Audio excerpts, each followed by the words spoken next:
Salam saudara-saudara yang terkasih, kita bertemu kembali di channel pelayanan ini. Saya mengajak saudara-saudara membuka kitab suci kita dari Perjanjian Baru, Kisah Para Rasul pasal 21 yang akan kita baca dari ayat 1 sampai 13. Kisah Para Rasul 21 ayat 1 sampai 13, dan hari ini kita akan membahas tentang bahasa lidah mewartakan perbuatan besar Allah. Perbuatan besar Allah. Kisah Para Rasul 21 ayat 1 sampai 13. Ketika tiba hari Pentakosta, semua orang percaya berkumpul di satu tempat.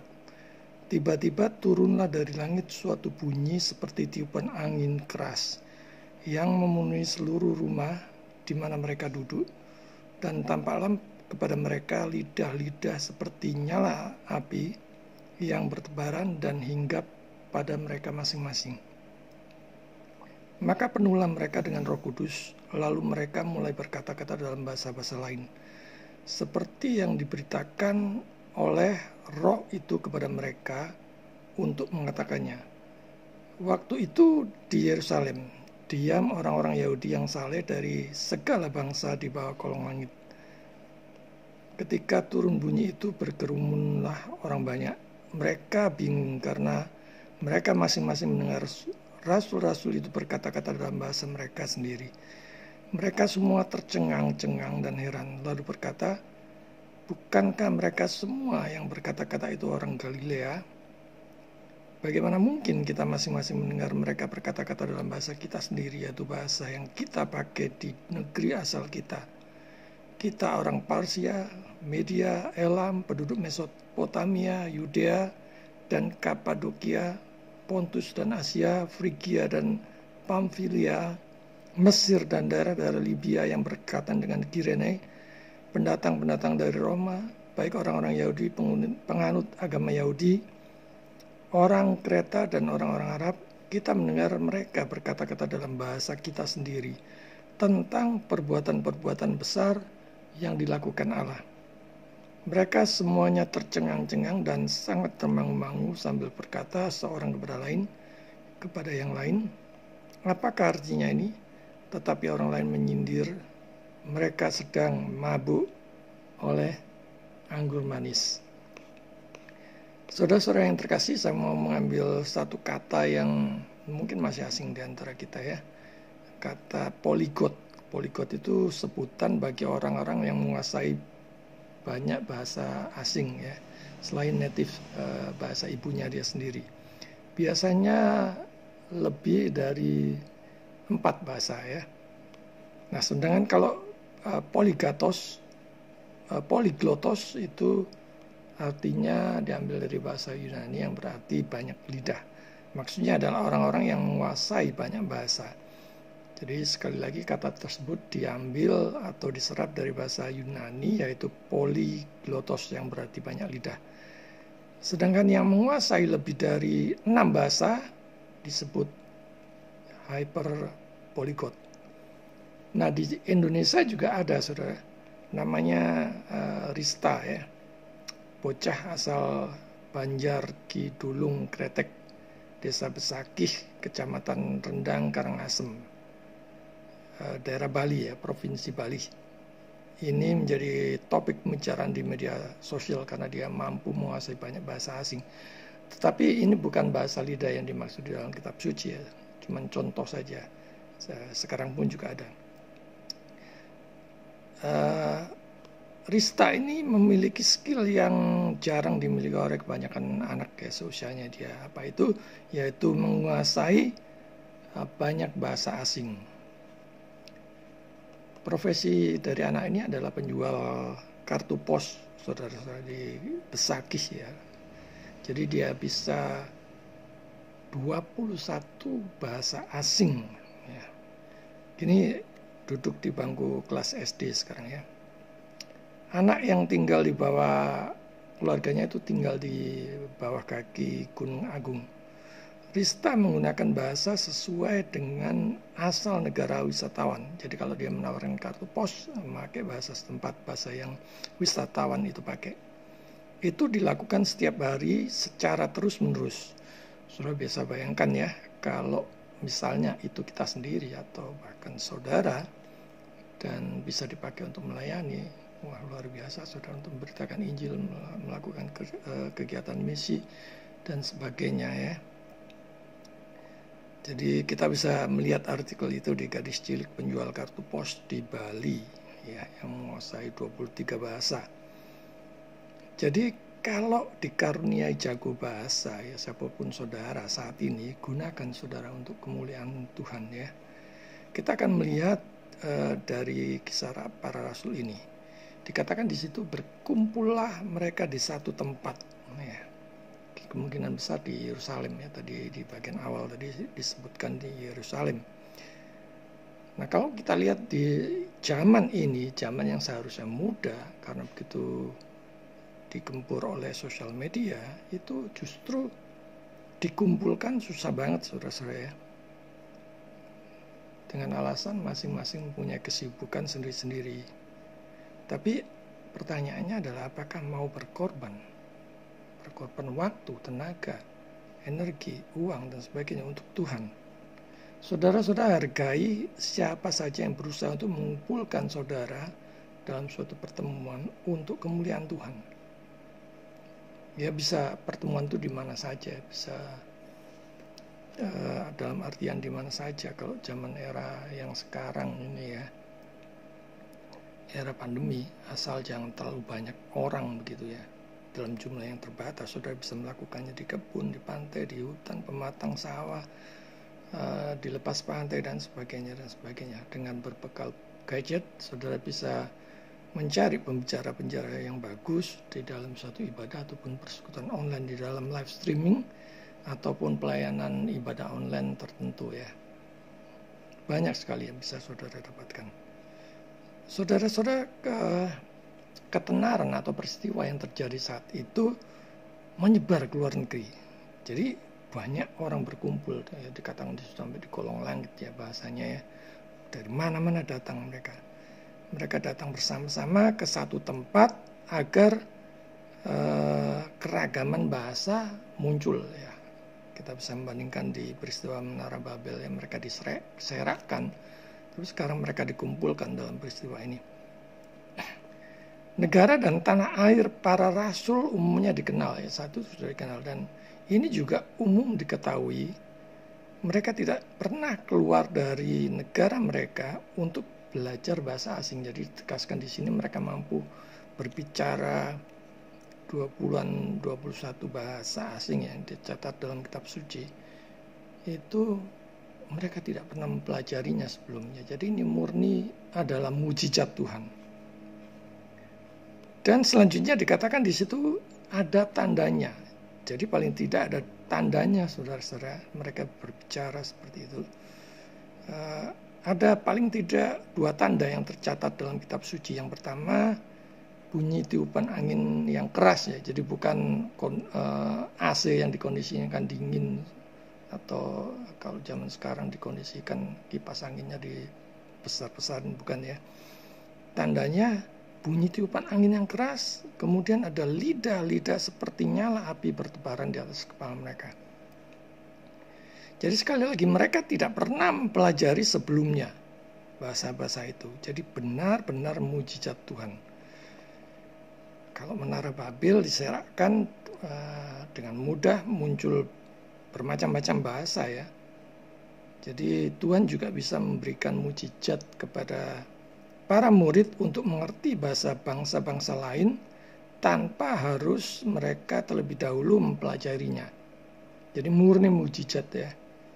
Tapi tujuannya bukan yang sia-sia, saudara mengucapkan kata-kata yang sia-sia. Tapi tujuannya adalah untuk kemuliaannya Tuhan sendiri ya. Kita akan soroti berkata-kata dalam bahasa lain. Jadi sekali lagi ini adalah mujizat yang terjadi pada waktu mereka berkumpul saat itu. Mereka bukan mengucapkan kata-kata kosong saudara saat itu ya, saat kumpul bersama-sama itu, tapi mereka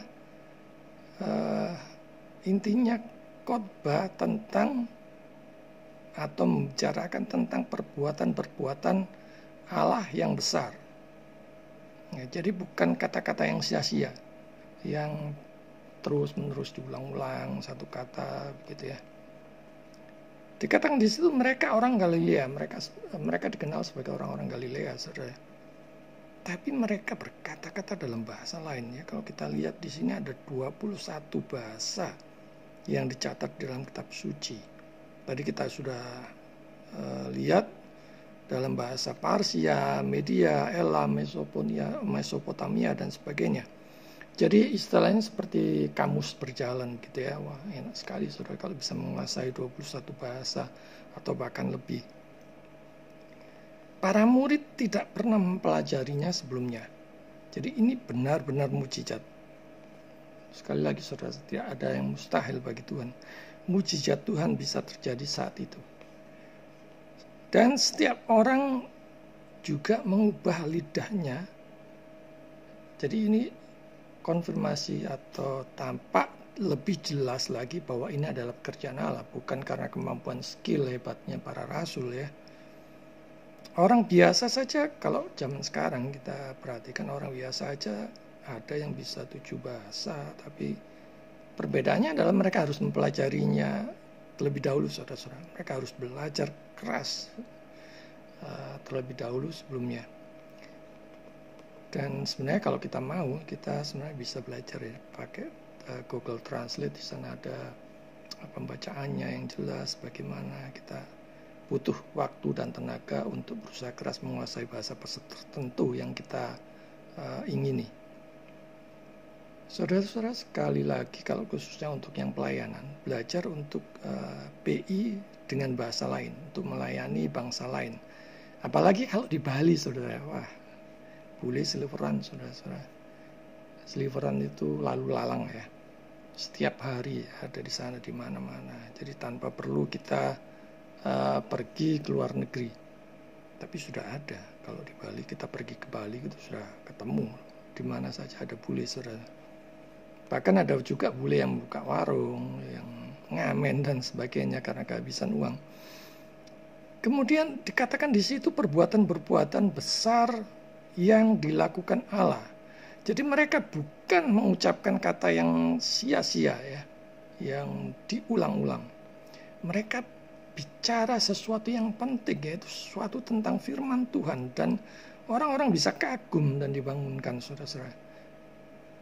Hanya firman Tuhan yang sanggup mengubah seseorang. Bukan kata-kata yang sia-sia, saudara-saudara, yang tidak bermakna, yang tak berarti. Tapi kata-kata yang mengandung arti, entah itu bahasa, ya kalau zaman sekarang entah itu bahasa Perancis, bahasa Spanyol, bahasa ini, tapi bukan kata-kata yang sia-sia dari bahasa asing itu. Tapi kata-kata yang memuliakan Tuhan, yang membicarakan perbuatan-perbuatan besar Tuhan. Kemudian di situ disindir mabuk anggur manis. Nah, saudara-saudara, kalau kita renungkan bukan kata-kata yang sia-sia saja, yang kata-kata yang tanpa arti yang bisa dianggap orang mabuk ya. Kalau saudara mengucapkan kata-kata tertentu yang diulang-ulang, dianggap orang gila, orang sinting, saudara-saudara, ya, atau kurang waras, ini kurang sajinya atau bagaimana. Tetapi zaman dulu pun para rasul yang khotbah saja, yang memberitakan kebenaran saja, itu disindir mabuk, saudara. Jadi kalau saudara sudah memberikan firman atau menginjil ataupun mengerjakan misi dan dianggap mabuk, ya jangan berkecil hati ya. Jadi sekali lagi, apalagi kalau saudara mengucapkan kata-kata yang ngaco, yang sia-sia, yang tak bermakna saat ini, nah, saudara akan dianggap sebagai mabuk atau kurang waras dan sebagainya. Saudara-saudara, mari berkumpul memuliakan Tuhan, memanfaatkan waktu itu jika undangan itu ada, undangan itu datang, berani berkorban untuk menyiapkan waktu, dan tidak terikat pada tanda-tanda dan mujizat. Atau bahasa sekarang itu keranjingan ya, tergila-gila dengan tanda-tanda dan mujizat. Tetapi melekat pada Kristusnya, pada Tuhan Yesusnya sendiri. Jadi kalau melekat pada mujizatnya, saudara, kalau tidak mengalami mujizat, saudara tidak percaya. Kalau tidak dapat tanda-tanda, saudara tidak mau percaya. tetapi melekatlah pada Kristus. Haus dan laparlah menggali terus dan berbagi firman Tuhan. Tentu saja dengan praktek kehidupan kita juga ya. Dan berbagi kasih dengan hidup, pola hidup yang sesuai dengan firman Tuhan dan sebagainya. Juga para murid berkata-kata dalam bahasa lain untuk menyatakan perbuatan-perbuatan besar Allah. Ini yang penting ya. Jadi sekali lagi itu mujizat ya. Kalau mereka bisa berbahasa lain selain bahasa mereka sendiri, itu mujizat. Jadi tergantung kepada siapa Allah berkenan memberi anugerah, mengaruniakannya untuk bisa berbahasa bangsa yang lain itu ya. Jadi terjadi mujizat atau tidak, saudara tetap percaya.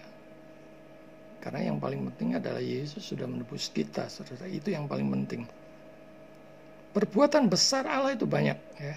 Misalnya ada orang mati hidup, orang sakit sembuh, kemudian memberi makan begitu banyak orang, 5.000 orang, dan lain-lain. Tapi karya penebusan Kristus itu yang besar, yang harus diberitakan kemana-mana. Kalau saudara disindir mabuk karena memberitakan perbuatan-perbuatan besar Allah, saudara cuek aja ya. Anggaplah ini angin lalu. Yang ngomong seperti itu juga seperti orang mabuk, saudara. Saudara telah memberitakan keselamatan di dalam Yesus, dan itu adalah nilai yang kekalan. Saudara harus bahagia dengan itu ya. Karena itu adalah nilainya kekalan sekali lagi. Bukan ngomong ngoceh ngalur ngidul yang nol nilainya. Tidak ada nilainya, hanya supaya saudara dianggap pinter dan sebagainya. Mari dengan giat dan sukacita mewartakan perbuatan-perbuatan besar Allah ketimbang kata-kata yang kosong, yang sia-sia, bahwa Kristus mati bagi dosa-dosa kita. Dan saudara yang belum percaya, percayalah sekarang juga. Karena jiwa saudara lebih penting, sama-sama dengan dia di dalam kekalan. Yang penting adalah saudara selamat. Tapi kalau saudara masih meragukan saudara selamat atau tidak, terimalah Yesus hari ini juga. Saudara-saudara, Tuhan memberkati.